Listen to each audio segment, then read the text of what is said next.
A very good morning, good evening to everyone. We sitting in India, enjoying the evening, and people in US the mornings. So greetings to all of you. It feels so nice to be associated with Textile Society of America and be a part of symposium again. A special thanks to Caroline and the members who have been working so hard for this wonderful event and patiently attending to the queries of the people and the presenters and responding to them so spontaneously. It's so nice. And since yesterday, we are witnessing many interesting presentations. In fact, I was talking to my friends and was telling them that I could not sleep the whole night because I was so engrossed with the presentations. They were so amazing. So it's really nice to be here. And me, along with my panelist, I'm Anu H. Gupta. I'm from Punjab University, Chandigarh, and I'm teaching in University Institute of Fashion Technology in Punjab University. And I have beautiful and lovely panelists with me from varied disciplines, and we all are going to talk about uh, we are we all are going to unfold the hidden stories of informal workforce in India. So I welcome you all, and let me introduce the abstract of the panel with all of you. Informal work refers to work in which employer hires an employee without an established working agreement. And in India, there are various trades which come under informal work, like garment making, embroidery, stitching, textile craft, and the list is endless. And textiles is one of an important area where women constitute a major fragment of this workforce. Creation of products entangle various raw materials and skills on hands. Some of such practices are completed in a formal setup, but numerous small components are fragmented to these home based workers at their doorstep. Several agencies are training people so as to enable them to earn while working from their homes. So we have witnessed a few presentations yesterday where training was touched upon with regards to a few crafts in India, and let's see what we are going to unfold, what stories we are going to reveal in this panel. An opportunity to get work at their doorsteps without being a part of formal sector motivate the workers to be a part of the informal sector. They are at ease to work at a place of their choice. Women workers get an opportunity to take care of their household tasks as well as earn though a meager amount. Workplace exploitations and meager earnings many a times make them dejected to the extent of leaving this work, but still being able to contribute to the family income. This is very important, and use their leisure time productively gives them a sense of satisfaction and motivation to keep engaged in this sector in the various crafts. This panel discusses and elaborate the hidden stories, experiences of the workers who are either trained by the government or non-government organizations or who are working informally in the unorganized sector from different parts of India. So, with these words, I welcome all the listeners as well as panelists, the TSA members to our panel. And we have a set of panelists with vivid and interesting backgrounds. We have a panelist from Department of Anthropology. We have an expert from social work. We have an expert from fashion, art, and design. So these all panelists are going to talk about the hidden stories of informal workforce in India. So let me introduce our first presenter, Professor Shalana Mehta, my supervisor, my teacher. And Professor Shalana is a PhD from Delhi University. She is retired from Punjab University, Chandigarh, and she has taught in social and cultural anthropology for 40 years in the Department of Anthropology, Punjab University. She has published extensively and has more than 70 articles published in national and international journals of repute, 3 books to her credit, and 4 edited volumes.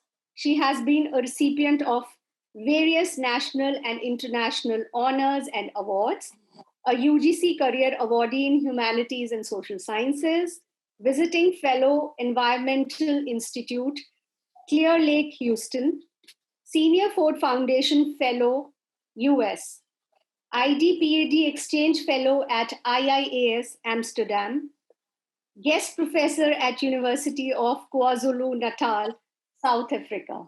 So with these words, I welcome Professor Shalana to open this session with her presentation, and she's going to talk about the struggles of the workers, domestic craft workers of India.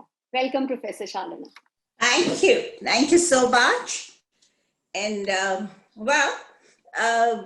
my pleasure connecting with the Textile Society of America.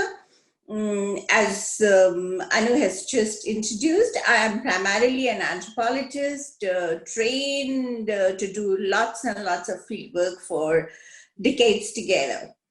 I've had the opportunity to travel across length and breadth of India and to various ethnic craft communities who've been working and giving us these beautiful designs. Now, when Anu asked me to come forward and be a part of this panel, I was wondering, what I should be talking about, because there is so much to say. There are so many hidden stories, and the title of your conference is so appropriate. These stories are not talked about. The contribution of women who have contributed immensely to the promotion of ethnic crafts are just dismissed or pushed under the carpets. And when we conceptualized this panel and how we were going to go to Boston and be a part of it, there was no COVID. And I'm sure after this, when you organize your next conference, please keep in mind that a lot has changed in these last 6-7 months, especially for everybody, of course, but for these craftswomen. And there has been an immense crisis that has been brewing up across the country. Now, when we started working on Anu's thesis, she came with a fashion background, she came with a textile background, and I, with my training in anthropology, I said, all right, all that is fine, that's your expertise. What are the styles, how the embroidery has undergone various transformations, how it traveled from Pakistan to India. But there is also another aspect to it. And that other aspect is of the women who are actually engaged in this craft.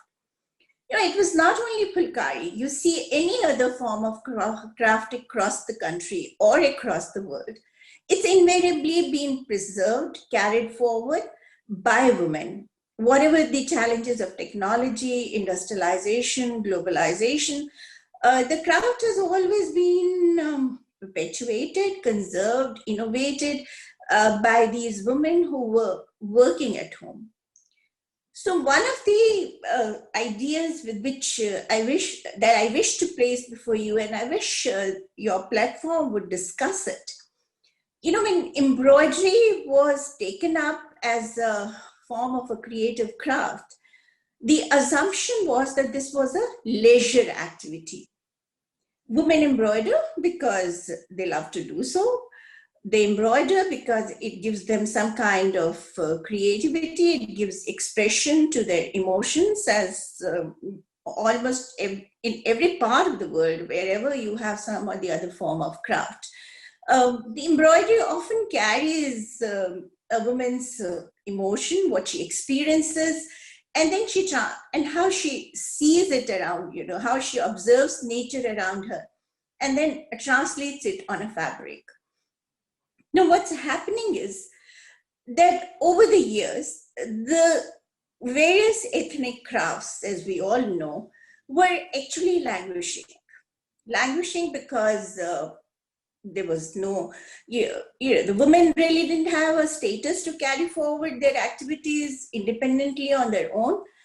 And particularly in a country like ours, which is highly patriarchal, they hardly had any individual space for them. When we wrote about Fulkari, when a woman moved from after partition from Pakistan to India, the craft itself was divided. And then those who embroidered for themselves were suddenly finding impoverished, and whatever beautiful pieces they had crafted, they were simply exchanging them for sometimes for utensils which they needed for their house, because most of them came as refugees and had left everything behind. Now, when they were giving away these precious pieces, they possibly did not really have any idea of the kind of value that these pieces had for themselves. So it became a necessity for them to part with it, and then they sold it off. But the curators, those who were women who appreciated, or men who appreciated embroidery or thought it had value, started acquiring some of this stuff. Then came a phase, as far as India is concerned, post-independence, when a concerted effort was being made to promote traditional craft, because we have a huge, huge body of it. And it was also realized that all of it was in the informal sector. And therefore, you can possibly take it forward and create some kind of a value to it. So efforts were being made to promote it. And then came the phase of commoditization of this particular craft. Now, unfortunately, when commoditization started taking place, these women who were impoverished, most of them being in informal, more than 90% of them are in the informal sector. It's highly unorganized. Their labor is not protected. So they barely had any leisure time. A report recently submitted by Oxfam clearly shows that Indian women do the most unpaid care and domestic work in any country globally, except possibly Kazakhstan. And imagine the GDP of Kazakhstan is 94% lower than that of India. Now, that's because the Indian government, the Indian state, whichever political dispensation was in power, have not invested enough in women care, and therefore it has left them to carry this burden forward. Other than that, once the commoditization started taking place and we had all these designers who were trying to organize it in some manner or the other, primarily for their own individual benefit. I just heard from Dr. Gupta that somebody made a presentation yesterday in your conference and brought a craftswoman with them who is now working for a very, very popular international chain called Fab India. And when the question was asked if the domestic worker who was brought as an exhibit, I'm sorry to say that within quotes, it turned out that she hadn't received any benefit. A simple calculation done by one of our respondents in this study, one of our co-research participants, as I prefer to call them, she saw her mother work on this craft for years together and saw somebody, the middleman, bring products to her for embroidery. Now, what happened that he would come meticulously, sit there for hours together, counting every flower she had embroidered and rejecting virtually 3/4 of what she had embroidered. So in the process that he doesn't have to really pay her anything, any significant amount. And her calculation shows that on an average, for each day of her work, the mother had actually been earning less than 1 cent. Now, that's the tragedy of these craftswomen, wherever commoditization of crafts has taken place. Whose agency is being empowered? If there were any strong claims, as some people have been making, and I'm sure there are few who have come to participate in this particular conference, that it is the domestic craftswomen who are being empowered, who've been given skills to empower themselves. Now, the skills were very much their own. What you've done is, in the process of commoditization, you have only given it a different kind of an image. And in the process, also taken away from them their creativity and innovativeness. In addition, these women have to sit there after they've finished all their household chores. And as the same Oxfam study tries to show, women in India are currently spending about 352 minutes per day on domestic work. In addition to this, they are expected to embroider, to earn a livelihood, to support their families. Many a times, many of them are single mothers with children. And at least they want to, because of the son preference in the country, they would prefer to send their sons to school, but bring in young daughters, anywhere between the ages of 8 to 10, to come and help them either in the household chores or in embroidery. So what happens to the future of this young generation? They don't get training, because being in the informal sector, there is no mandate that their children have to be sent to schools. They have to be nurtured. They have to be given adequate amount of education. Yes, we've started those programs, and then the tragedy came upon us, the COVID, for the last 6 months. These children who were going to school and at least getting an adequate meal are no longer going there, so they don't even have food. I did try to collect some stories from some people who have been working with these craftswomen in various villages across Punjab. And I learned that they were all abundant. They were abundant by the boutique owners. They were abundant by people who were getting, because they were, the lockdown happened all of a sudden in the month of March.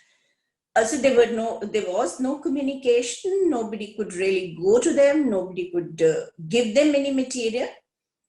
And I have recently learned that even the civil society, the NGOs who were responsible for putting them in those self-help groups that helped them to generate some kind of support, because the NGO was actually providing them space where they could sit together and work. And the NGO was also ensuring that they get thread, they get some material to embroider on, so that whatever they embroider can then be taken from them by the middlemen to various markets across. So they were not even participating directly in the marketing process. Now, in the COVID era, I don't know when post-COVID would happen. I wish it happened sooner than later. In the COVID era, they have no access to e-commerce.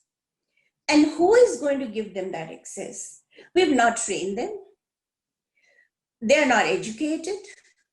How would they? Then another agent would move in to do e-commerce with them, and the profit goes to the agent and not to these women. Some of the most renowned domestic craftswomen tell us that they possibly earn in a month, if I do my collection, if I do my calculations correctly, less than $10 a month. Now, in those $10, they're supposed to take care of their families. Invariably, either the husband is an alcoholic or he's not there. They have to support the children.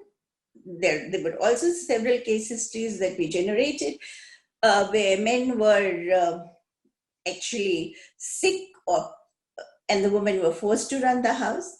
And they're not allowed to go out. They're not allowed to interact with any outsiders. So they're virtually in some kind of a domestic imprisonment. I wish there was some documented evidence to tell us that how many of these domestic craftswomen have been victims of domestic violence. I tried, but I have not really been able to generate any kind of reliable statistical data which would actually map these women. Now, this is the tragedy of a country where 1.3% of its export is dependent on the products that is being manufactured by these domestic handicraft, by these domestic workers. We've not really been able to provide them any kind of legitimacy or rights. The state has failed to provide any kind of security to them. There is no insurance for them. And ironically, when relief packages were being given now after the economy started collapsing, there was relief for vendors. There were relief packages for people who were doing any kind of activity in small shops. But I did not come across any document or any kind of a statement from the state that any sort of help is being extended to these domestic workers, domestic handicraft workers, let me put it like that. They are more than, all right, Anu showing me 5 minutes and I being a professor probably wouldn't even know if I started or not yet. But I think the hidden stories that you are trying to explore, other than the design, how they are being, patterns are undergoing change, how fabric is undergoing change, how styles are undergoing change, most of us do not seem to document these hidden stories. And I congratulate you once again for at least putting the theme on the table, for people to come forward and talk about them, to discuss their story and to see and to ensure, I think, as a positive outcome, whenever you write about it, what is the way forward? What is it that societies like yours can do to protect the rights of women in domestic handicrafts industry, pottery, whatever other forms of crafts are being carried out by them, and possibly some effective policy decision which would be then applicable internationally and not to a country alone, because if you leave it to the countries concerned, then they will constantly keep finding one or the other excuse for not implementing it.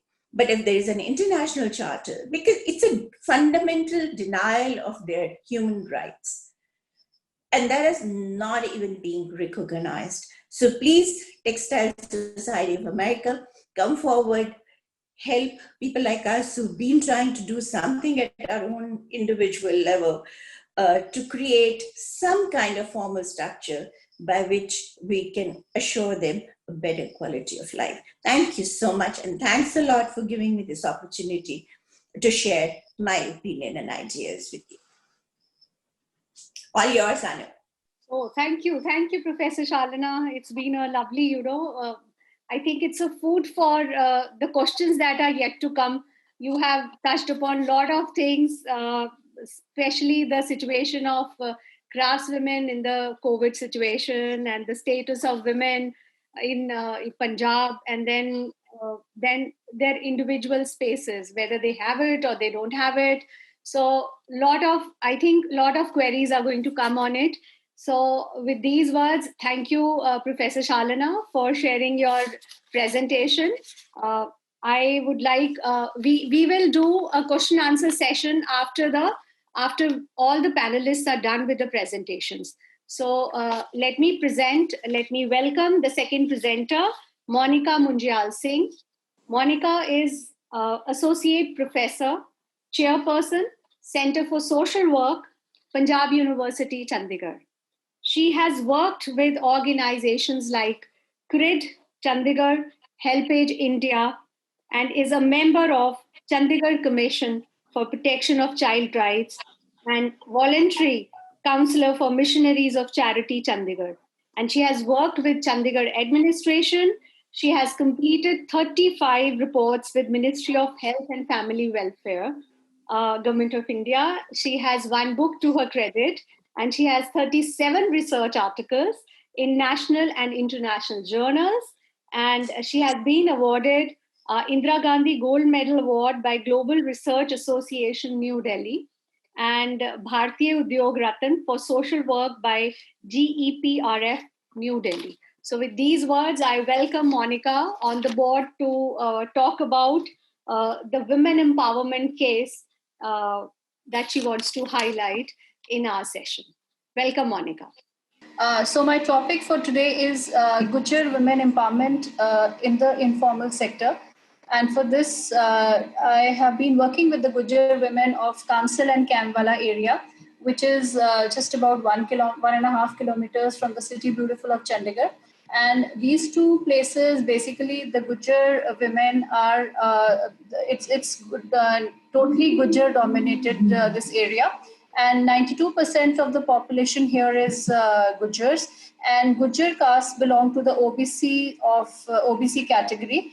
And this population is basically involved in the informal sector, that is the dairy sector. And they are very culturally sensitive, and the women are in Parda even today. And though it is just 1.5 kilometers from the city beautiful Chandigarh, and they are confined to their four walls of their homes. So I am from the Center for Social Work Department of Punjab University. And many a times we go to different villages for our field work sessions, and we also visit the rural areas, the urban areas, and different NGOs, etc. So I've been going to this village for the last 12 years, and during my visits, I realized that the women over there they have a lot of skill, they have a lot of talent, but that talent is totally untouched, that talent is totally hidden. It is just in the four walls of their house. And if one push is given or some motivation is given, so they can do wonders. So I start with my topic. My introduction is that women in today's times have still been relegated to a status which is not at par with men, in spite of so many provisions and preventive measures. And it is still a talked about subject from decades all through the globe. This line itself speaks about what I just mentioned when I visit these two villages of Kansal and Kamwala. And the culture is a predominant aspect over there. And culture is a characteristic and knowledge of a particular group of people, encompassing language, religion, cuisine, social habits, and various forms of arts. So when I go to the village, when I have been going to the village, I used to usually see the women on the machines and confined to their homes. And in the morning and the evening hours, they were usually involved in the dairy sector. And they used to contribute to their family income economically by getting involved in the dairy sector. And they used to do a lot of work on the machines, or they used to do the weaving of the thread, and they used to knit sweaters, they used to do embroidery, hand embroidery, but it used to be only confined to their homes, and they used to be just doing it for their relatives or friends or their own family, close-knit family. So I thought of why not go and interview these women and see what are their views about what are their views about this stitching profession. So the Center for Social Work signed an MOU with the Usha International, which is the DCM Shri Ram Group, and from their corporate social responsibility, as a part of their corporate social responsibility, they basically train the rural women who have the basic knowledge of stitching and tailoring. And so what they do is, basic thing is, they empower the women in the rural areas. So they pick up a district in a rural area, and they train 10 women. They pick up 10 to 15 women at a time. And but the thing is that they have to know the basic of stitching. So these women are trained, and a master trainer from the Usha side comes, and 7-day training is given to the women who are identified, and those women are trained and fine tuning is done. And so after the training, they have to have a test, and right from assembling a machine to the technical aspects of the machines, and how to cut the cloth on first, how to then how to do drafting, and everything is taught from right from the paper to the cloth. And then samples are made, and then whatever queries they have, they are addressed. And these 7 days are a memorable experiences for these women who have been undergoing these trainings. So when I used to visit these villages, it took me a lot of time to build a rapport with these women and to convince their family that if they have the skill, that why not give them this training. And because of this training, they don't have to go out of their homes for taking the training. So the elders and the husbands agreed on the condition that the training should take place only in either in the village or very close vicinity of the village, and the one of the household member would accompany them for the training. So the 7-day training was imparted to these women, 10 women from Kansal and 10 women from Kambala area. And after the training was imparted, then what Usha does is, they give them, after the certification and training is done, they help them to open a school. So that is called the Usha Silai School. So with the help of this Usha Silai School, what these women can do is, they can run stitching centers in their houses. So stitching centers, 10 stitching centers after the trainings were opened in village Kansal, and 10 in village Kambala, which was a big boon to the village people.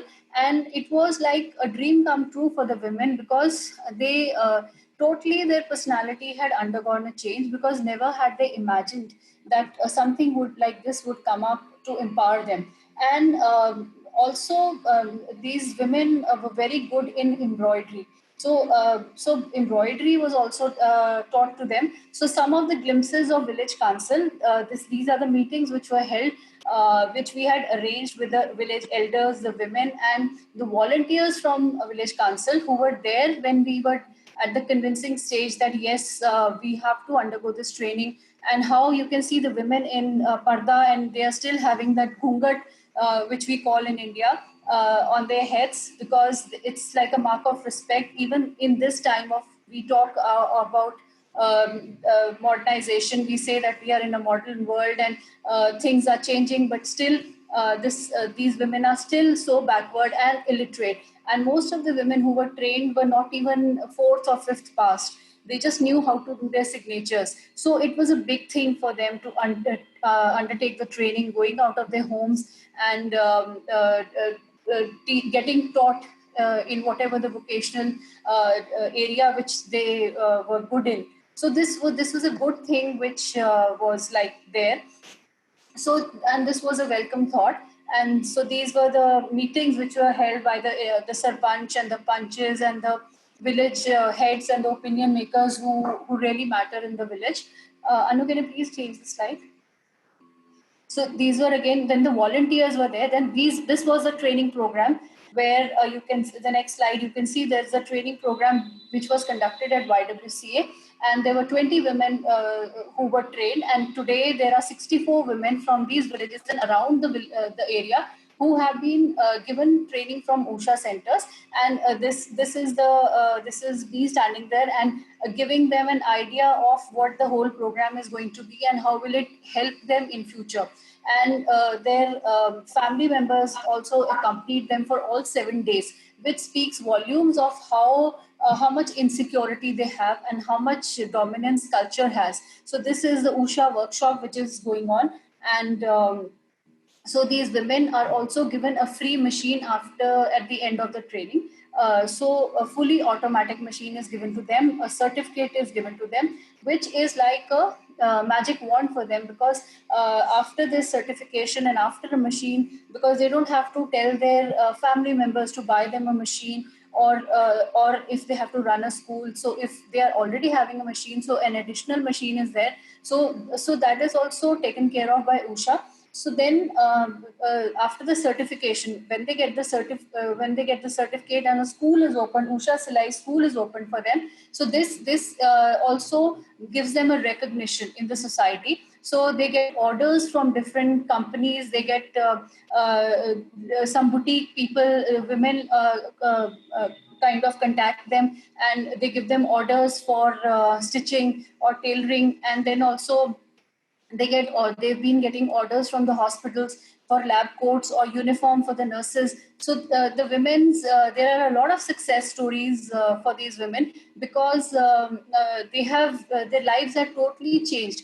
But I feel this is still a hidden story or a hidden thing which needs to be which really needs to be recognized, because there people, NGOs are there, Center for Social Work tries to connect, then other organization, philanthropists who come and see that yes, there is a village near Chandigarh where these women are there, or they hear from word of mouth that yes, there are certain schools which are run by Usha, and then they try to like these days, these women have really helped, and they have really economically been really given a boost by making these masks in the times of Corona. So a lot of cotton masks have been made by them, and they have been picked up by the shopkeepers. They have been picked up by the chemist shop. They have been picked up by lots of people, like women boutique who are running boutiques. So they give them orders like whatever clothes you are wearing. So accordingly, a matching mask is there. So their work has not stopped. And I feel that we really need to have a connect. We really need to bring them out. We really need to encourage them. And okay, this is one step, but it needs a lot of encouragement, because a lot of women in rural India are having a lot of talent, because when not everybody is lucky enough to be educated and or has an interest in education, but vocational training also takes a it takes center stage in these lives of these women. So I feel that yes, these stories need to come out, and there are 2 or 3 women out of these who have even Doordarshan has interviewed them, as they have been doing very well. They have educated their children, because the family income has increased. One of the ladies who has she is now a master trainer, and she's also community worker for her area. And during COVID also, she was very active and in her neighborhood, apart from helping people, creating awareness about health, hygiene, she was stitching masks. Then she was also training the women. When the lockdown opened, she started training again, and then she has trained at least around 46 girls who, in the Usha Silai centers. And whenever these ladies are trained, they are also certified, and they can open their own schools. So it is like, if you train one lady and she runs a school, she can get 5 or 10 students, or maybe it's a 3 months course, and she can charge like reasonable amount of fees, and also it gives a boost to her personality. So I feel this kind of talent needs to be really explored, and this model needs to be replicated in other parts of India where women are still relegated to that status in spite of so many constitutional provisions, so many acts in being made, so many preventive measures. We talk about equality, but this talent needs to be explored. These hidden stories need to be coming out, and we need to bring them out, and we need to connect them to different industries, different organizations who can take up their finished product and give them, which will give them a sense of motivation. But yes, when I started this program, when I used to go and visit them, the only promise which the household members, or during those sessions with the sarpanches which were made, were that yes, they will not be stepping out of home, they will be doing, or they will be working, or they will be getting involved in this work by staying at their own homes or in their own vicinity of their village. So I feel it's fair enough, because if we talk about culture, India is a country which is known for its diverse culture. So I feel even by maintaining their cultural sensitivity, by preserving their culture, we can still impart them, we can still bring out their hidden stories, and we all together can really do to help them. And me, I feel very proud and honored to be presenting about these stories. I'm sure they don't even know how much it means to be talking about them at this platform. And I'm thankful to the Textile Society of America for giving me an opportunity to bring this case study of the Gujjar women who belong to the informal sector in India to be presented here. And I'm thankful to all the panelists for giving me an opportunity to put forward my thoughts. And I'm thankful to Dr. Anu for making me one of the panelists and giving me an opportunity to be here. Thank you so much. Thank you, Dr. Monica. Wonderful presentation. You have talked, lot of ideas you have thrown to us, and especially, how the lives of women have changed after undergoing a small training with organizations like Usha. And, you talked about vocational training, which is really, it can really boost the confidence of the women, and the stories of empowerment are really amazing. So we are running on time, and let me invite my third panelist, Dr. Simrita Singh. Thank you, Dr. Anu. Thank you, Dr. Monica. Simrita is a PhD in Design and Fine Arts. She is a Master's in History of Art. She has BFA with specialization in Applied Art, with more than 23 years of experience as art, design, and fashion educator. She is presently teaching and heading at Fashion Design Department at NIFT Mohali. She is also a coordinator of State Initiative Design Center, which is granted by Ministry of Textiles to NIFT, to her organization for the promotion of handicrafts of Punjab. She has worked and researched on regional art and craft of India, and she has written papers, made a lot of presentations on the same too, and undertaken many projects such as uniform design, many skill and design development projects with the state.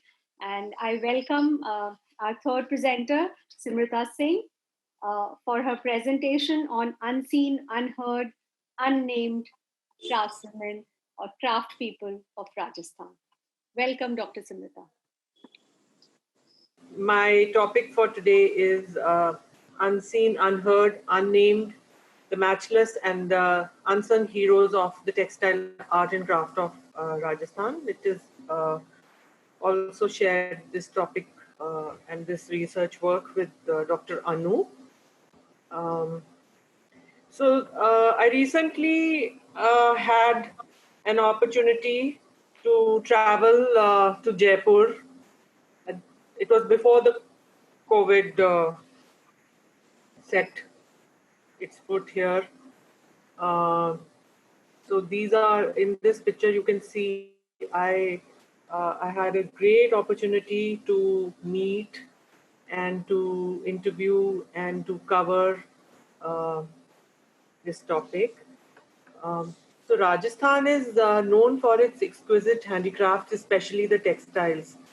This sector has been grossly unorganized in spite of having the most vibrant and glorious traditions due to poor socioeconomic status of the artisans. Educational background of artisans also is not satisfactory, hence they lack public relation skills. And the previous speakers in this panel have highlighted all this. They're totally dependent on big traders and middlemen for marketing purposes. And if anybody has traveled to Rajasthan, will know how vibrant the markets are and how full they are of all the gorgeous stuff, the folk art and the handicraft and the beautiful textiles. But we know very little that how these are done, where they are made, and how they are marketed. They are too gorgeous, and they are exported world over, and it's a big hub, it's a big market, the market of Jaipur and other cities as well.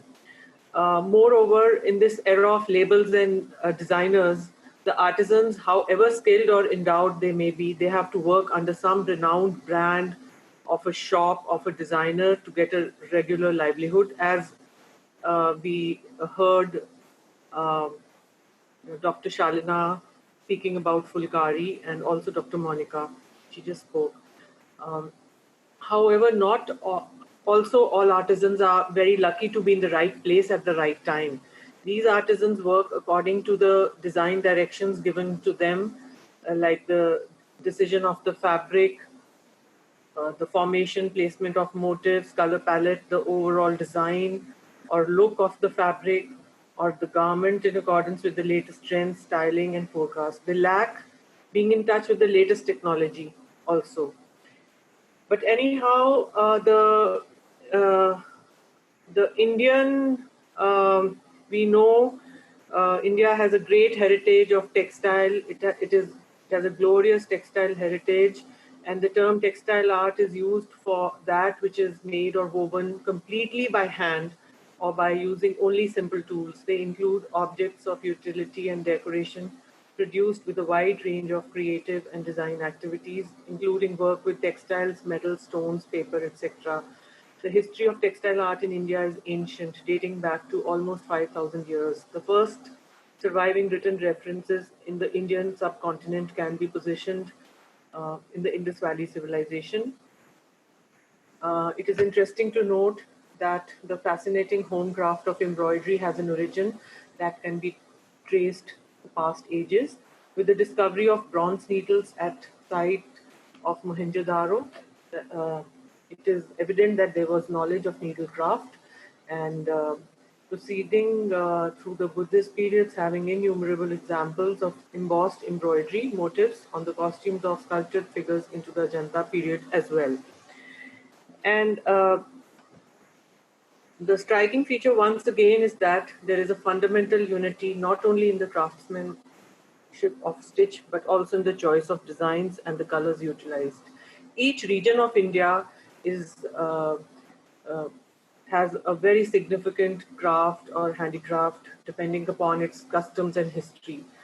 Uh, Indus Valley uh, has been very, very important, and the first evidence of any surviving textile, or you can see this the slide, a trefoil patterned sort of a shawl.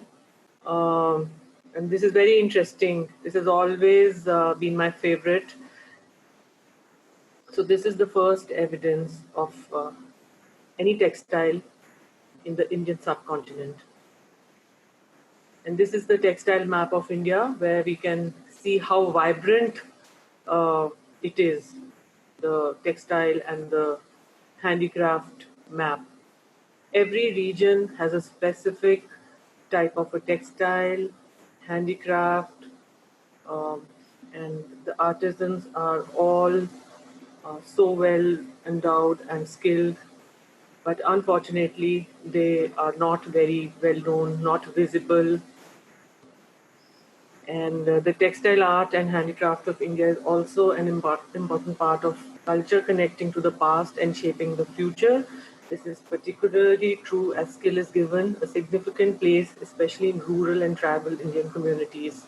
The diversity of India's textile art skills makes it a treasure of inspiration for designers. We all know all the leading designers today, they all thrive on handloom and handicraft, and they are just, you know, all over the ramp, all over the world. So some of the very well-known and very popular textiles, traditional textiles of India is chikankari, kantha, fulkari, lehriya, bandhani, and kashida. There are some examples of very, very popular textile craft of India. Then we have Rajasthan, and these are some of the most popular ones in Rajasthan: Gotapati, Lehriya, block printing, and blue pottery. So Rajasthan is known for its exquisite handicrafts. Uh, it is one of the most vibrant handicraft, not only in India, even in the world. But uh, the artisans, they have poor socioeconomic status. I will not be repeating what the other panelists have been talking because it is quite similar.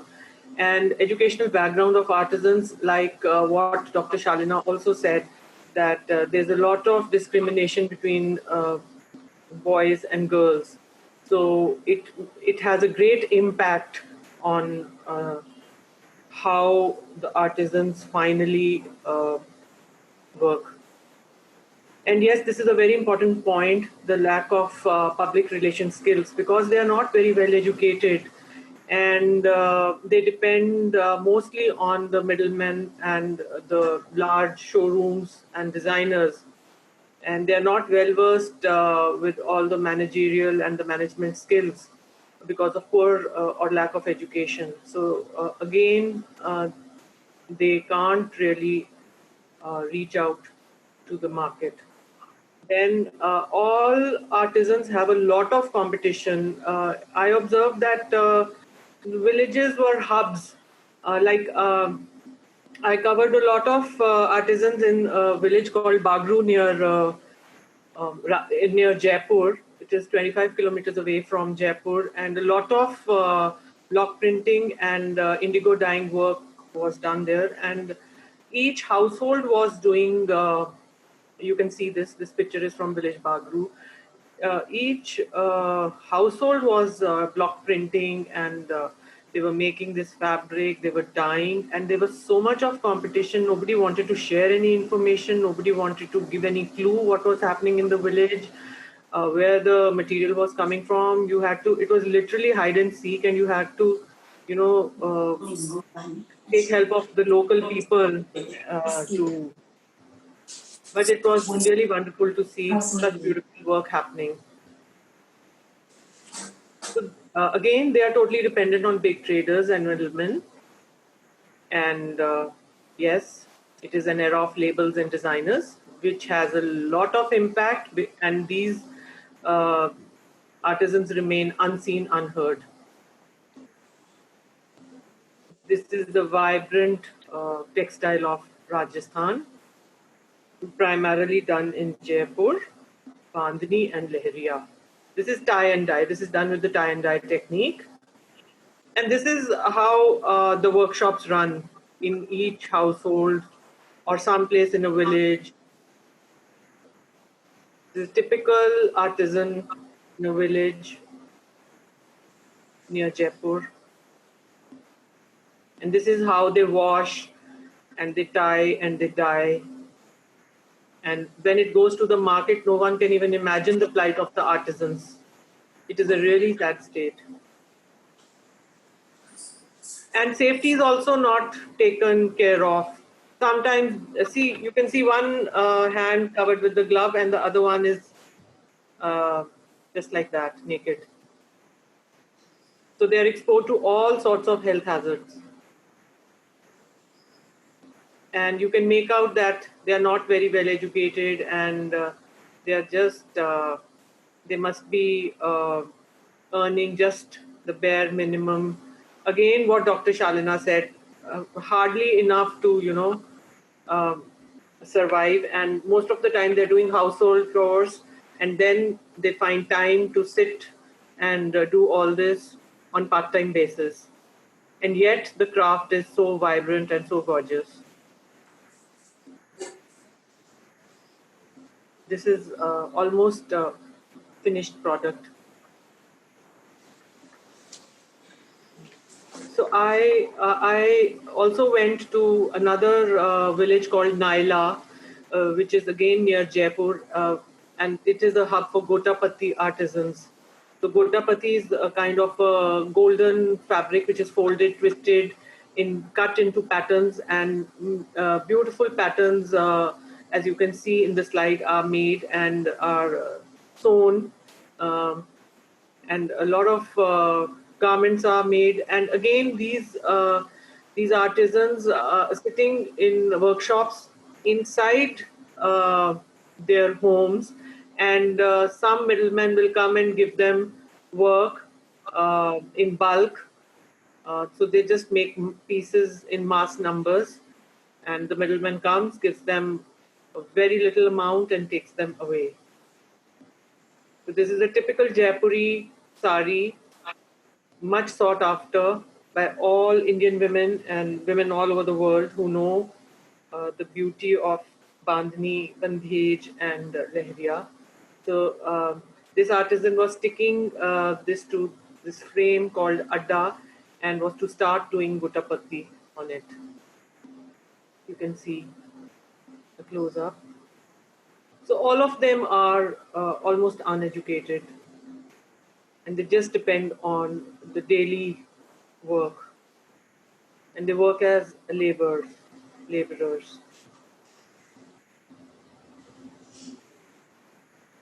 So men and women both do Gotapatti in village Naila. So another interesting craft was the blue pottery. Um, it goes all over the world, and it is in every boutique, be it London, New York, Paris, wherever you go to all the high-end shops, high streets, you will find blue pottery from Jaipur. And again, the plight of the artisans is very, very sad, very, very sad. And you can see this. So they're just working without any proper technology, without any proper gadgets, or it's a very basic stove, you can see. And even the equipment, the brushes and paints were not very advanced.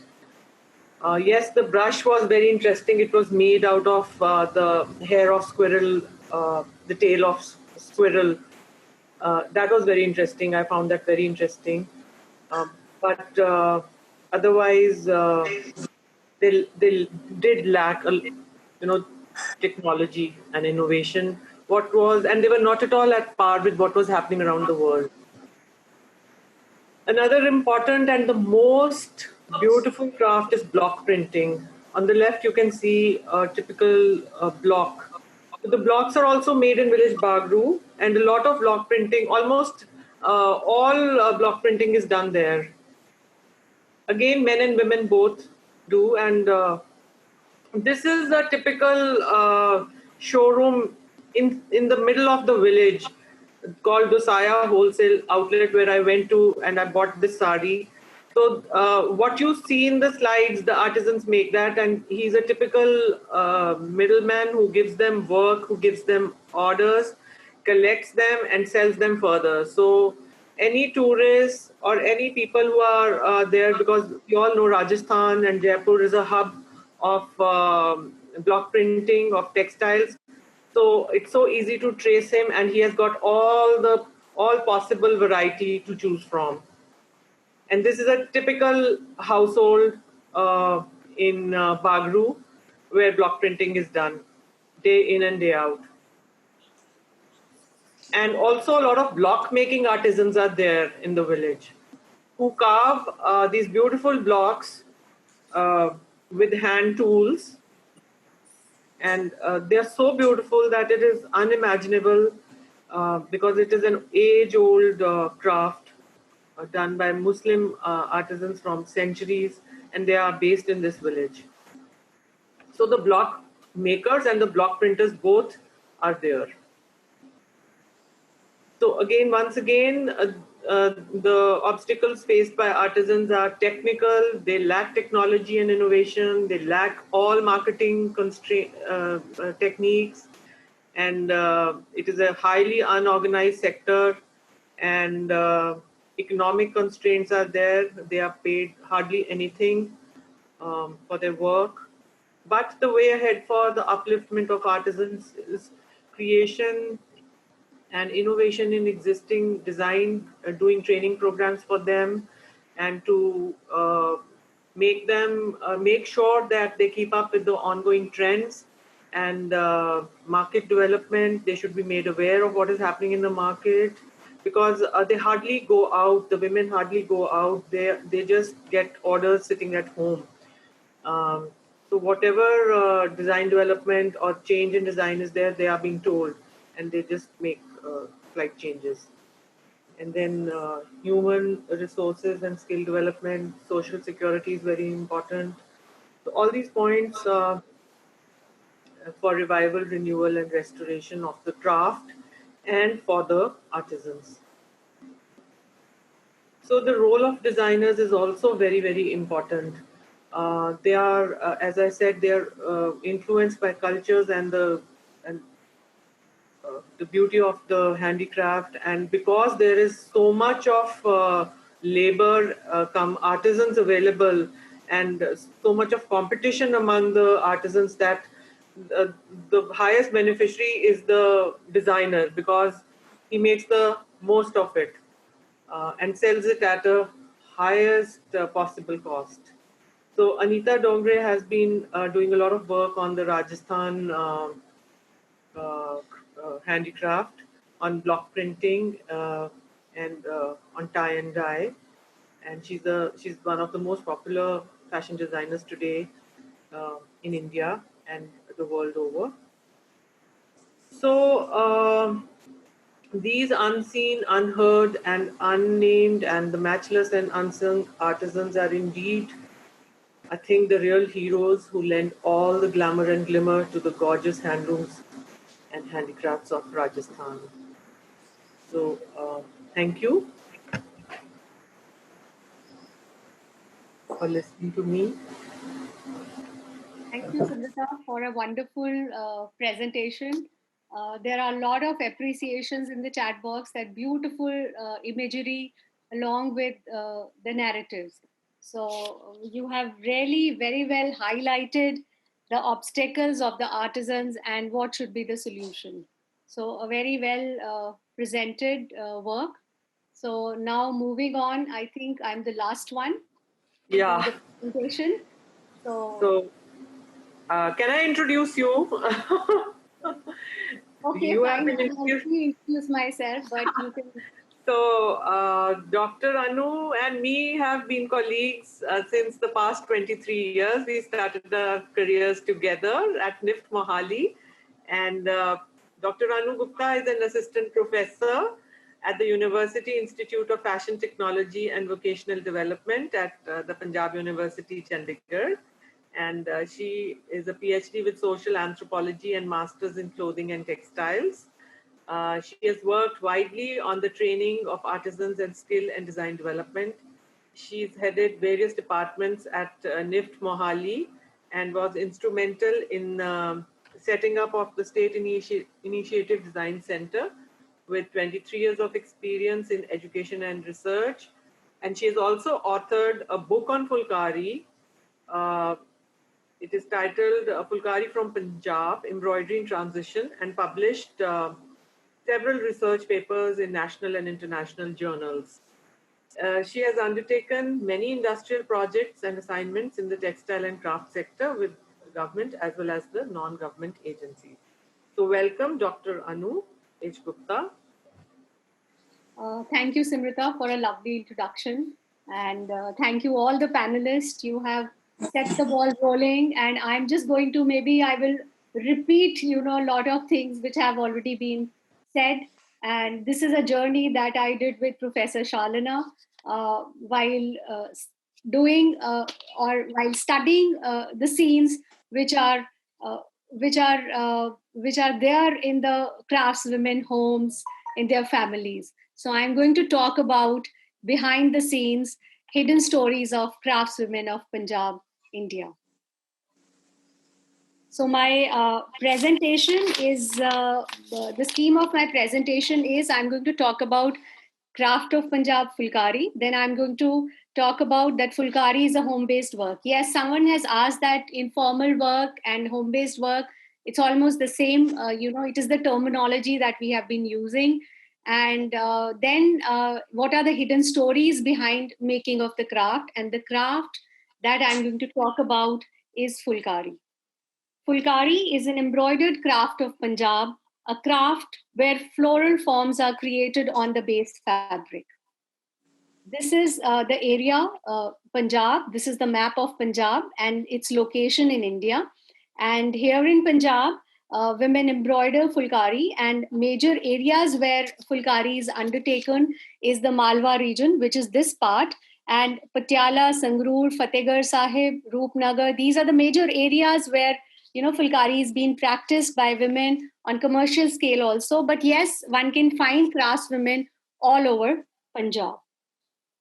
Fulkari is a term which is used for embroidery as well as for the veil. So if you see the image, it shows, two craftswomen are holding a piece, a veil, a sheet, a shawl, and this shawl is, or the veil is called as Fulkari, and the embroidery which is done on the veil is also called as Fulkari. This form of embroidery is practiced on homespun and hand-woven khaddar fabric made in plain weave. This makes it possible for women to prepare patterns counting the yarns. This embroidery form was used by her for decorating her own clothing attire or other pieces of household usage. It is recognized for exhibiting community spirit, as it was traditionally embroidered by women in villages, sitting together and sharing experiences and historic events. It has been an important part of various Punjabi rituals, especially during wedding ceremonies. So, in this photograph, the to-be bride is presented Fulkari by her mother-in-law on her engagement. So, its usage of Fulkari is symbolic of being married. Bride and bridegroom are taken for wedding ceremony rituals under a canopy of Fulkari. So, you can see the Fulkari is a canopy here. And another important ritual is Sangeet ceremony, one day before the wedding, where women draped in Fulkari sing and dance on the Punjabi folk songs. This craft has traveled through various destinations from pre-colonial to the present times. Earlier, it was prepared to satisfy domestic requirements, but now it is prepared by women, artisans for the market. Earlier, it was prepared on khaddar. Now the choice of fabric is different. Moreover, the technique of developing the textile is changed. It starts with sourcing of fabric, followed by printing, then embroidering, and finally finishing. There is a lot of product diversification. Earlier, it was veils, scarves, and sometimes skirts. But now there are a lot of lifestyle products which are prepared by Fulkari, and you can find it in the markets in a big way. So the present research that I'm going to talk about is the result of a lot of interviews, case studies, narratives, photography, videography of the respondents. And who were the respondents? The craftswomen, the shopkeepers to whom they sell for whom they make the products, the stakeholders, the NGOs, the government officials, the customers, and so that I can understand the process and the hidden stories of the craft and the creators and the craftswomen. So Fulkari is a home-based work. It is an informal work. Now here you can see that the shopkeepers or the vendors, they give the raw material to the artisan, to the craftswomen. Either they visit some of the villages where they can, some of the shopkeepers can do that. So they visit the village and give the work to some, but majorly it is given through a middle agent, through a subcontractor who's primarily a woman residing in the villages, and she gives work to the women in the surrounding villages. So once the work reaches the artisan, they embroider the material and they return it back to the middle agent, and then it comes to the shopkeeper, and shopkeeper gets it finished and then sells to the customers. So this is the complete supply chain of Fulkari, and they sell it through shops, stalls, and exhibitions and fairs at a very good or exorbitant price. So these are some of the stories which were revealed by crafts women. That let's see, how Fulkari is a home-based work. It is a gendered work. It is confined to the women folk. The embroidery is done only by women and not by men. Punjabi family is patriarchal, non-gender neutral. Women's place in Punjabi society and homes is secondary to that of men. Her role is to complete all domestic chores, fulfilling the role of a dutiful wife, a mother, and they feel happy if they get work at home. They don't want to go out. So there is restriction regarding their social mobility. They prefer to work from home, and girls or women of the homes, they are not allowed to go out very often out of their homes in the villages or out of the villages. So negative attitude of the family and the dominant cultural and social discourse, it leads to this non-participation of the women in the work world. So decisions related to women are taken by men. One of the class women, she told me, "Ma'am, how can we go out of our homes? We are happy to sit and work at home. We can give our stuff for exhibitions. We do not get permission from my husband. We do not get permission from our mother-in-laws to participate in crafts fair. Who will take care of our children? Who will take care of our homes?" So combining work with daily activities facilitates her role as a traditional housewife. So she is the class women, they are able to combine multiple roles and they do not have any support system. Another thing which was revealed by them, that they are under regular pressure to work for money. Class women, they belong to low socioeconomic status. Their family income is low. Many class women, they had to opt for Fulkari making because their husbands are not earning, well to support the family. And many of the respondents' husbands are alcoholic. Whatsoever they earn, they spend in alcohol, and hence women has to work in order to fulfill some of the needs of her children or some of her own needs. And some of the husbands, they were working as daily wages, maximum of the class women husbands. So they are not able to fulfill all the needs. So she has to work. Moreover, they revealed that they have a low education level. When I asked them, so maximum of the class women, they were either less than class 5, they were either illiterate or plus or till class 2, class 3, and some of them were less than class 8, but there were very few who were graduates or postgraduates or even have done 10+2. So the material prepared by them is for the market, and they have to finish the work on time because there is a deadline which is set for them by the market. And they compromise the creativity with commoditization. They are under constant pressure, and the amount they earn is very less. Is a craftswoman, she takes around, because she does her household work also. So if she has to embroider 2.5 meters of complete veil, right, which is around 36 inches wide and 2.5 meters long or 2.25 meters long, she is paid around 675 rupees to 800 rupees for making a veil. And she takes, if she does her work regularly, she is able to do it only one veil in a month, or sometimes she can take 1.5 months to complete that veil. So in a way, she's able to earn around 500 to 600 rupees. But yes, there are women who are able to earn a little more than this also. So these were some of the voices of the crafts women, that they are earning less. They don't have family support. They don't have financial support. They don't have approach to the market. They don't have any guidance. And then on top of it, they are exploited. They are exploited by shopkeepers. Yes, Fulkari is available in the national as well as international market as at an exorbitant rate. But the amount of money which goes into the pocket of craftswomen is peanuts or even lesser than that. So there is exploitation of the craftswomen by vendors, by the boutique owners, by the designers. They are underpaid.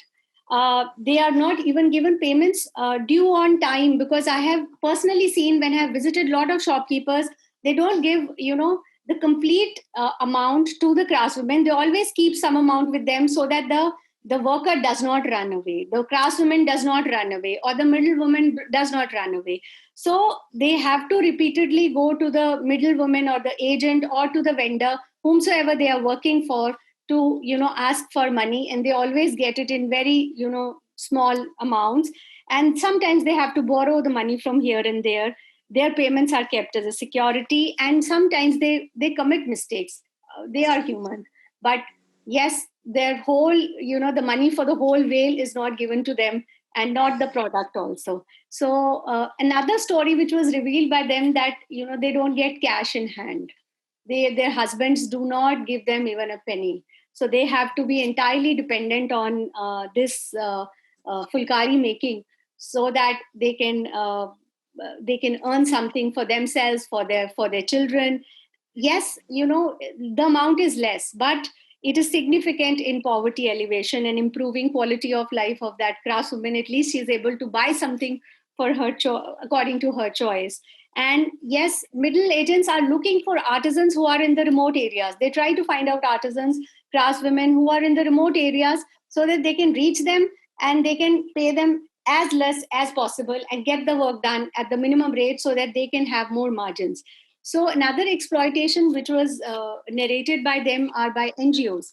Many of the craftswomen are attached with NGOs and societies. They pay them less, number one. Number two, is that these women, they cannot leave NGOs, because these NGOs, these societies help these women to get some loans, to get some more orders. So they are always caught in this, that they have to work for them, and they remain the same. And then they attribute low value to their own craft, right? Not only their husbands, who don't value their craft. They are, they don't, women themselves, craftswomen themselves, they don't highlight their craft. They never say that they do anything, because I visited a lot of craftswomen. I have visited a lot of villages. When they were asked that, what do you do? They say, madam, we don't do anything. We are Vela, right? Vela means we don't do anything. But yes, they do all household chores, and they embroider, they earn also, but their earning is always considered as a subsidiary, earning, and it is never highlighted. And if she wants to be independent, she's not given the status of even an independent woman. She is not encouraged. So yes, they remain invisible. But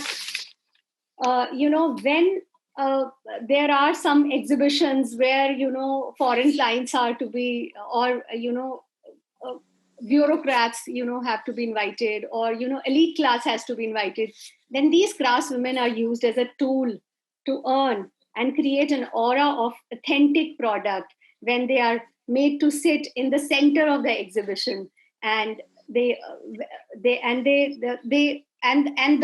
exhibitors, they earn like anything. I have a chance to visit to a lot of such exhibitions, and where I had asked artisans, craftswomen, that what are you here for? What are you how much are you paid for? What are you doing here? What is your role?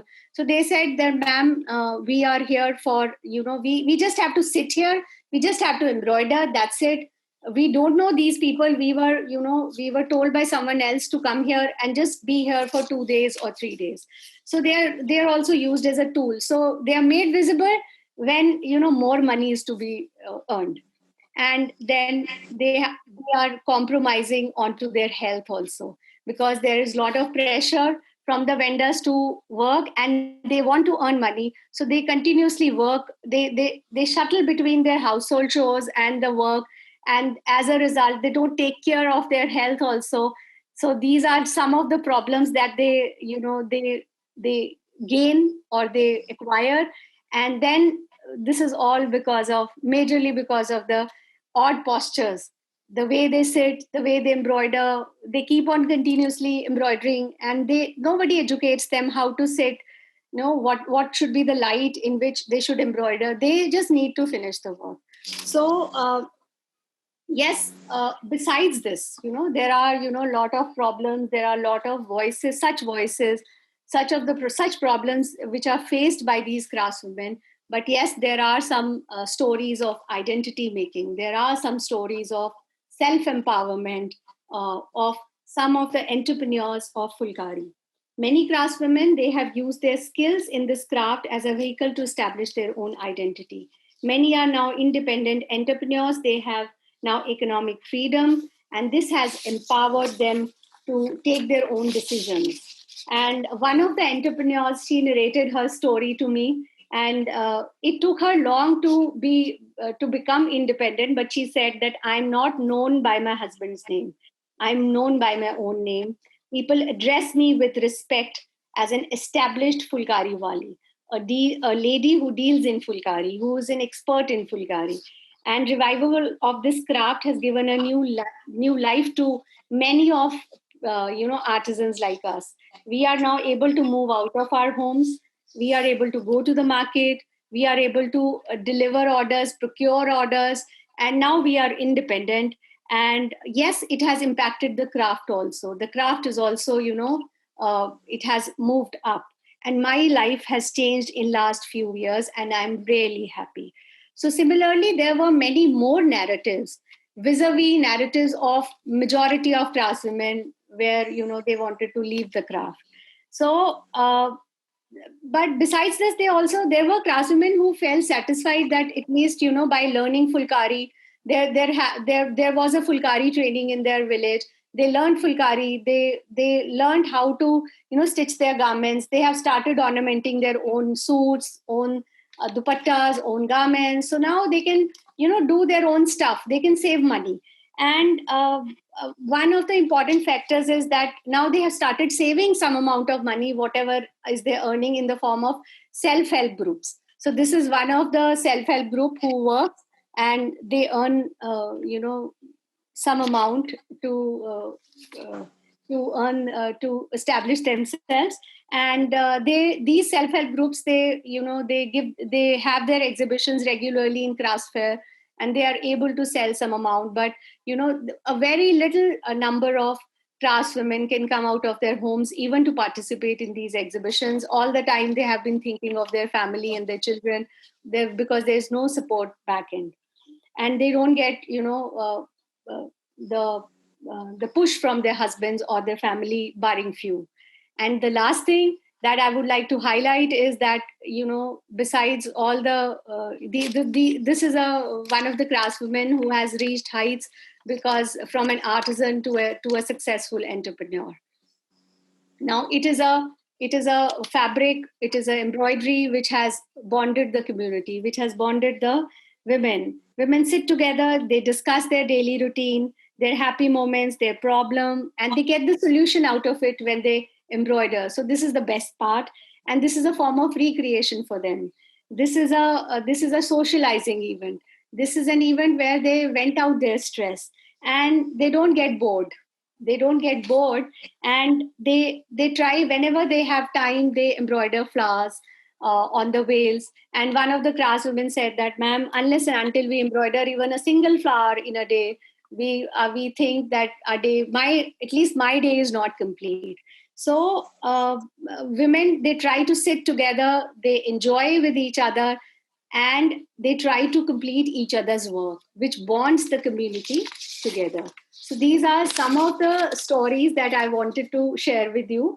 And though Fulkari is undertaken as an informal work by the women workforce, belonging primarily to rural pockets of Punjab where the craft of Fulkari thrives, this wondrous workforce is the backbone of the craft of Fulkari. Fulkari was, it was revived only because there were craftswomen who were there to learn, improvise their skill, and take the craft to a next level.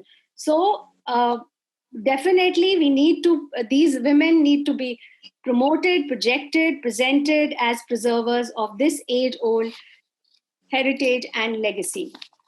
The IE myth would be certainly. It says, I brought a wrap for embroidery. So this, I will just narrate, one paragraph for you, that the craftswoman says that I brought wrap for embroidery. It will make me earn money for my hard work. By embroidering fulkari, I will be able to meet my expenses and fulfill my wishes, and I will also bring things for my children. So my hard work will pay when I embroider the wrap fulkari. So with these words, I thank you, all the listeners and PSA for giving me an opportunity to share my views and share my thoughts regarding the voices of the craftswomen, and especially approving this panel where the voices of various craftswomen from or craftspeople from various areas can be heard. So let me take the question and answer session, which is for, there are a lot of queries. So this is a question for Professor Shalana. Linda says, it says that I was also a single mother. My former husband was a drug addict. So I started my own business and earned a living and supported my children. However, I am in the US and well educated. I don't know that with the current foreign policy today, that is reasonable to assume that foreign help is assured. Many US dollars do go back to India from work outsourced from US. India produces huge number of engineers and professionals. What is being done internally and by the Indian diaspora to support the women of whom you speak? What organizations assist towards these efforts? Professor Shalana. It's a wishful thinking. I only hope Indian diaspora settled in very, very influential positions, particularly in the United States of America, United Kingdom, Australia, New Zealand. As far as Punjab is concerned, that has sent maximum number of people to Canada, to Europe, to America. Some of them have returned to their home states to help build villages from where they came. But they are like minuscule, maybe one in few thousand to say the least.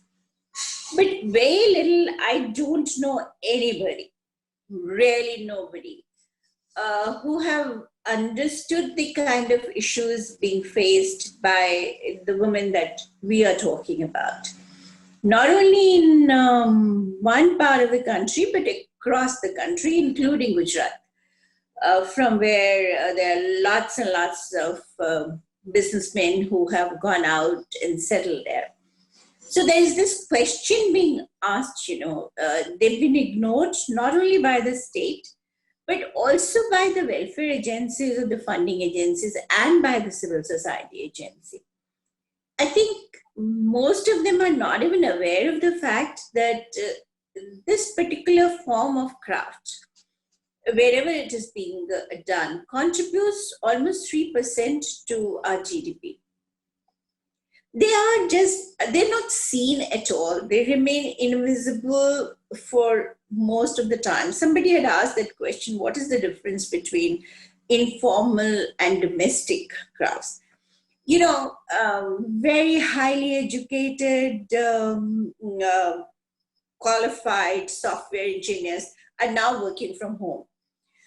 So if we start applying the definition of domestic workers to them, it would probably defeat the entire purpose completely.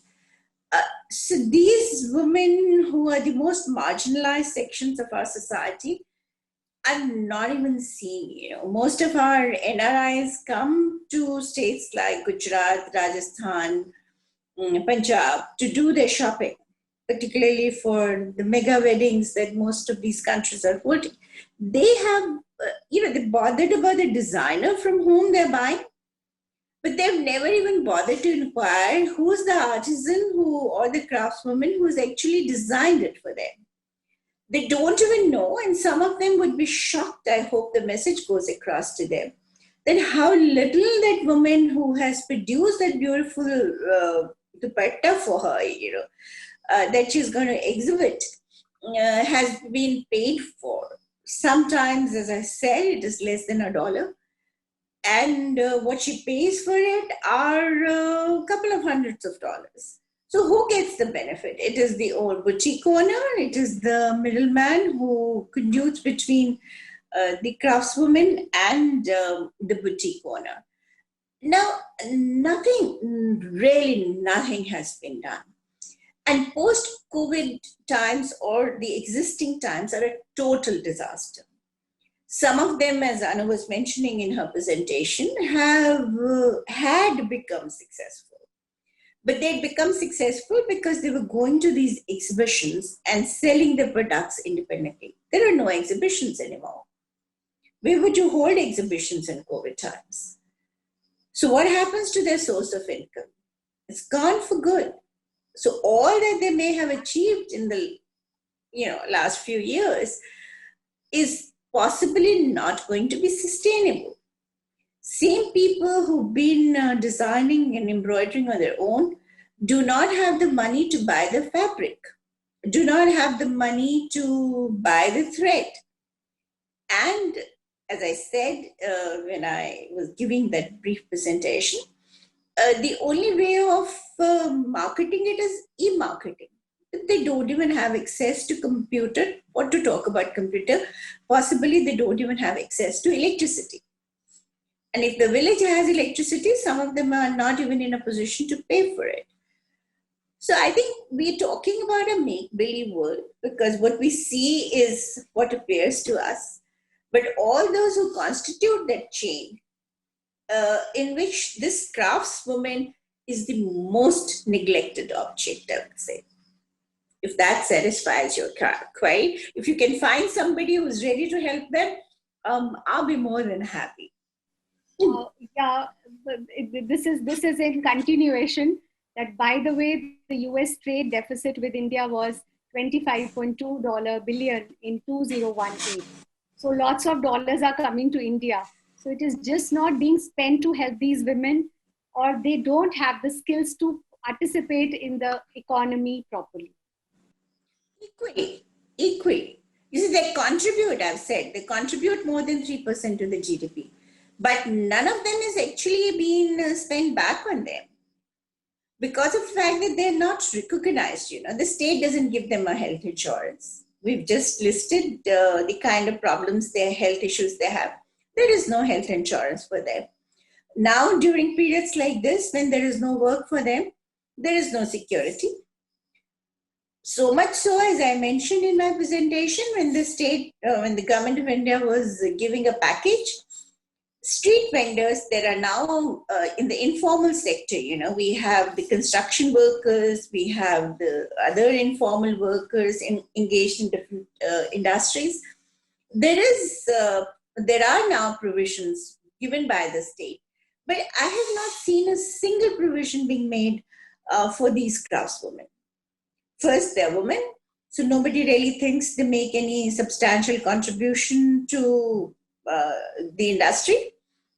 And then if somebody really thinks about it, the only way it has been transferred to them was through the civil society agencies, because that was the mandate of most of the international organizations, that they are going to route all the funds through the government, through the civil society agencies. Now, this is what the civil society agencies are doing. Past 6 months, from village after village that we had been associated with, I've been trying to inquire from my sources. Are you feeding them? Do they have food? These women cluster, all the clusters that are there in these villages, for which you got funding from banks, you got funding from the state. Now that there is no work, are you giving them food? The answer was dismal no. Oh, we have no way to contact them. We can't go. We are not allowed to go. So how do you really take care of them? And that's not the story for one part of India. That's the story for the entire country, including states like Kerala and Tamil Nadu, which have, the southern states have better welfare measures than the northern part of India. Rajasthan and Punjab and Haryana are pathetic about it. So is Himachal. I think Himachal is slightly better. But majority of handicrafts come from Gujarat, from southern states, as far as the weaving is concerned. Embroidery again is from Gujarat. And there's especially the tribal women, whom I prefer to call as the Adivasi women. Their work is not recognized at all, their contribution. Now we are selling, most of these products which are being sold as tribal ethnic craft are actually being produced in factories in Delhi. Neither the patent is given to them. That's a far cry. That there is any kind of a patent or recognition of their rights over what is being marketed in the name of tribal craft or traditional ethnic craft. Yeah. Thank you. Thank you, Professor Shalini. Now, the next question is for Monica Munjal. Monica, this is from Kartika. The question is, interesting work with the Gujar women, but how do we take this training and skills further? What do we do to help women in remote areas? Also, can you tell us how much more they are earning? Okay. Should I repeat? Actually, no, I've seen it on the screen. So thank you, Kartika. Your question is very valid. Yes, actually, once I told you they have this basic training of 7 days. So this basic training basically empowers them to run the schools. So after a gap of about 6 months or so, they are given an advanced training where they are more confident, where they are connected with different cottage industries, where they are connected with different organizations who also exhibit their products. Twice a year they hold exhibitions. So their skills are basically taken to the next level. And in the remote areas in India, there are about approximately 7 lakh villages in India. So Usha has already covered, as per the data of 2019, there are around 18,000 schools run by Usha in the remotest of areas all over India. So, so that speaks of the kind of work they are doing and the kind of geographical locations where they are working. So basically, it's not just training, giving them a basic training and leaving them there. It's basically following up the work which has been done, and also evaluative studies are done to see if the women are still carrying on with the work, if they need any help. So Usha just doesn't give them the basic training and leave them there. It also follows up and gives them an advanced training and also helps them. And so your last part of your question is that, yes, what was the last part? That how much money do they earn? Yes. How much more money do they earn? Actually, when they were doing just tailoring at home or stitching suits for the village community, that would have been just about 300 a suit or 400 a suit. That's about all.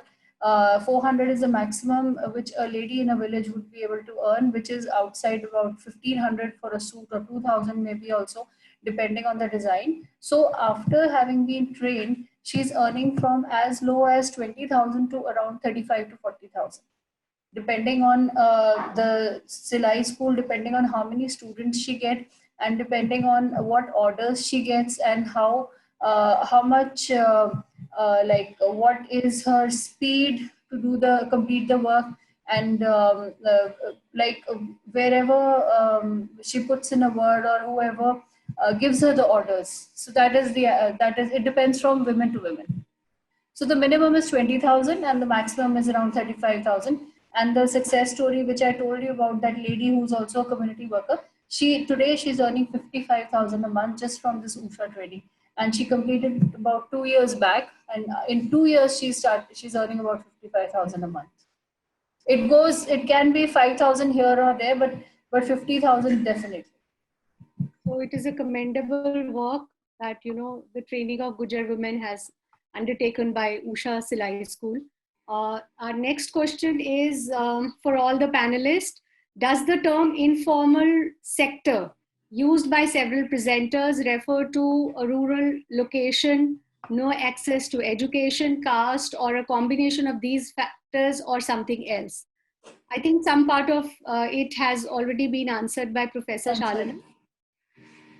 Yes, Yes. because there are informal workforce even in the urban area, but the amount of money they earn and the amount of involvement of all the family members is so that they can't educate their children, and hence there is less access to education. Next question is for Simrita. How is Kota Patti different from Zardozi embroidery? Gota Patti is a sort of a fabric, and nowadays it is also a hardened paper, but actually it is a fabric in gold and silver, in bronze. Nowadays it is available in all metallic tones, and it is cut into small patterns like in the shape of a leaf or a flower petal or a stem, and it is sewn. When I was showing my slides, so they usually sew it in a formal pattern of a bouquet of flowers or a paisley. But nowadays, due to advanced marketing techniques and obviously due to the decline in craft, it is available in pre-cut small patterns, and it is usually stuck with fabric glue. So it is a shortcut to make more number of pieces, and obviously they are not adhering to the traditional craft norms. So they just stick it with the fabric glue and they form a pattern, whereas it should be stitched or sewn and cut with hand. The traditional method was to cut it and then sew it. And Zardozi is a wire. It's a metallic wire available in gold, silver, bronze, rose gold. And the wire is entwined or put in the needle, and patterns are done. So the whole pattern is done with that wire. Zardozi is that. Okay. So this is answered. Again, the same, it's done. Yes, Simrita, this is for you. I would like to ask Simrita if she's aware of natural dyes technology being preserved in textile centers she studied. Yes, it is being preserved, but again, it is a longer method to do the dyeing and printing in traditional method. So newer and faster and shortcuts are have been formulated to do quicker dyeing and dyeing which stays, which does not bleed, because some of the traditional methods the color runs. Yes, but it is being preserved. Okay. Are all exploited? Anyone paid fairly? Dr. Simrita or Professor Shalina, or I will answer. It is a mixed bag. But I don't think so anybody is paid really very fairly. Yes. I think everybody will agree. Yes, it's been 20 years I've been associated with craftswomen. Either they are paid per, if I talk about Fulkari, either they are paid per flower or per motif, and that price has not gone much. 10 years down the lane, when they were paid just 1 rupee for a motif, so now they are paid 2 or 3 rupees for a motif. So it has not gone so high vis-a-vis the expenditures of life. So they are not paid so well. Yes, the margins are more towards middle women and majorly towards the vendors or the boutique owners, who design something and they ask the artisans to do that design, and they pay the the artisans or the craftswomen, not according to the design, but according to the number of motifs they embroider. If they charge 500 rupees for just designing a yoke, or 1,000 rupees or 2,000 rupees for design as their design fee, they will not give 2,000 rupees or even 500 rupees to the artisans for doing a different kind of motif, for doing a different kind of a stitch, for doing a different kind of combination. So they are artisans and craftsmen, they are always paid according to the amount of work they do. And they always follow the norms which are available in the market. So they never pay artisans more. There are very few, exceptional cases who will pay a little more, but yes, they want more neatness. So it is almost the same. I would like to add, because I had a slide which said there's a lot of competition. So this is competition. Because even if they want to be paid more, there is so much of competition in that hub that the work, there's dearth of workers, and the middleman plays smart. So Okay. this is where, competition. Do women have to pay middlemen for their supplies? Do women, whether in Rajasthan where you have studied or I have studied in Punjab, they are asking, do women have to pay to the middle agents for their supplies? Do they give commission? No. Not really, but at some point in the beginning, maybe it must have started like that. But I don't know, but with Fulkari, I had this, craftswomen, they never, yes, they can be paid less initially when they have to start. But as it is, giving some payment, because middle agents, in case of Fulkari, is usually a woman who's from the village or from the nearby villages.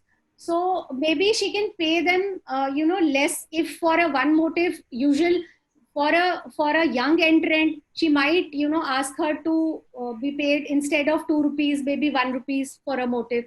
So this can be an option, but otherwise I have never come across, artisans paying to a middle woman for asking for more orders. So it has never been like that, because Fulkari has always been a handwork, because orders are always there, and people are short of work.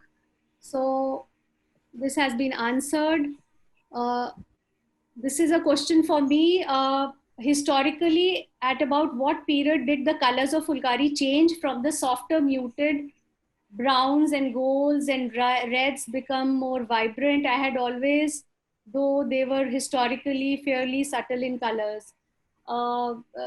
No, I feel, there are different areas of Punjab where different kind of color combinations have been used in Fulkari. There was a distinct difference between the colors which were used in Fulkari in western and eastern part of Punjab. In Pakistan, the colors are very different. In this part of India, Punjab, which is in India, the colors have been very, vibrant, contrast color scheming.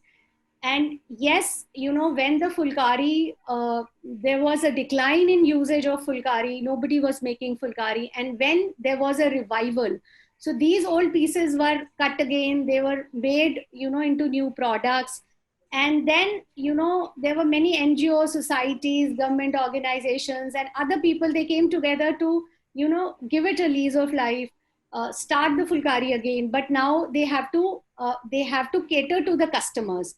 So, because I have been brought up in Patiala, which is a major hub of Fulkari, and if I see 25 years down the lane, I can feel that, there were very contrast color schemes which were available in Fulkari, very set patterns.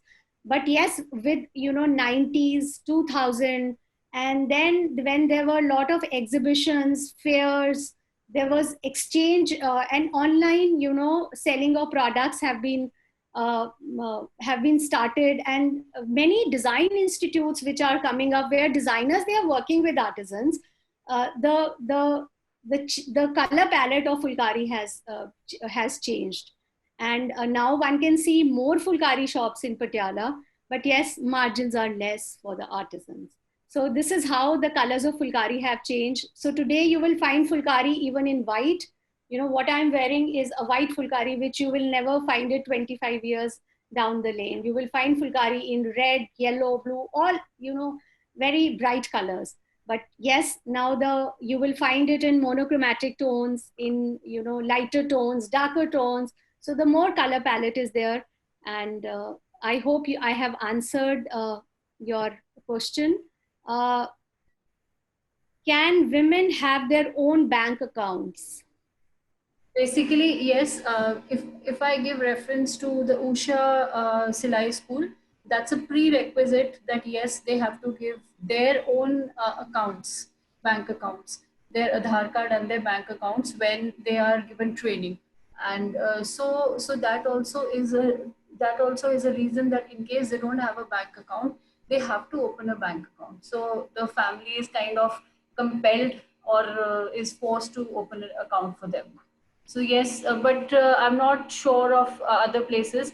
Other places like where the women are there, mostly the income is not given to the women, and she's just like an ATM for the family. So the bank accounts in this case, in the Usha case, is basically this is a prerequisite. Okay, that's fine. There are so many questions still in the to be answered, and I think we have to wrap up in 5-10 minutes. So let me take it quickly.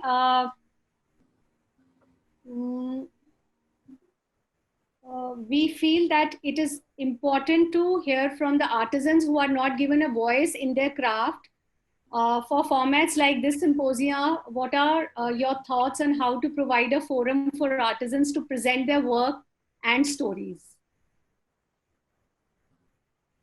That is why I think the point to make them more educated is being raised by all of us.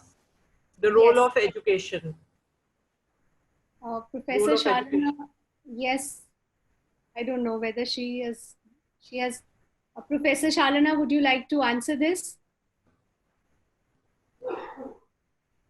Okay, we'll go to the next section. Next question. How do the craftswomen look at you as researchers? Do they welcome your presence? Yes, or do they possibly disapprove of less traditional lifestyle in their view that you live? I think they always welcome us. They want to, they like to be interviewed, photographed, and they want to be heard. And it is our duty to present them in the right light. I totally agree with you, Simrita, because I feel that you have to true to them.